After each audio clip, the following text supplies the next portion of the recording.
যা গরম পড়েছে, তরি তরকারি দিয়ে ভাত খেতে একদমই ভালো লাগছে না। তার উপর আমি আবার মাছ খুব একটা পছন্দ করি না। ওই সেদ্ধ ভাত একটু হলে বেশ ভালোই লাগে খেতে। আমি, মা, বোন সবাই ওই ঘি, ডাল সিদ্ধ, আলু সিদ্ধ দিয়ে ভাত খেতে বড্ড বেশি ভালোবাসি। কিন্তু মা আবার সবজি খাওয়ার জন্য খুব জোর করে। তাই সেদিন মা বললো একটু ভর্তা বানা, অনেকদিন ভর্তা খাওয়া হয় না। তাই মা সেদিন একটু ভাত বানিয়ে রেখেছে। আমি বললাম ঠিক আছে, আমিই বানাই ভর্তাগুলো। বেশ খানিকটা পেঁয়াজ আর একটু রসুন ভাজা করে নিয়েছি, তাতে কয়েকটা শুকনো লঙ্কা, লবণ আর তেল দিয়ে ভালো করে মেখে নিয়েছি।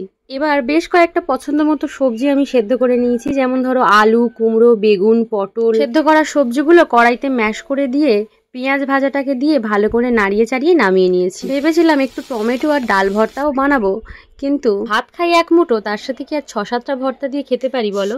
শেষে পেঁয়াজ মাখা একটু বেশি ছিল, তো মা বলল দুটো ডিম সেদ্ধ আছে, সেগুলো দিয়ে ভালো করে একটু মিশিয়ে ডিম ভর্তাও বানিয়ে ফেল। ব্যাস, সেদিন ঝাল ঝাল ভর্তা একেবারে রেডি।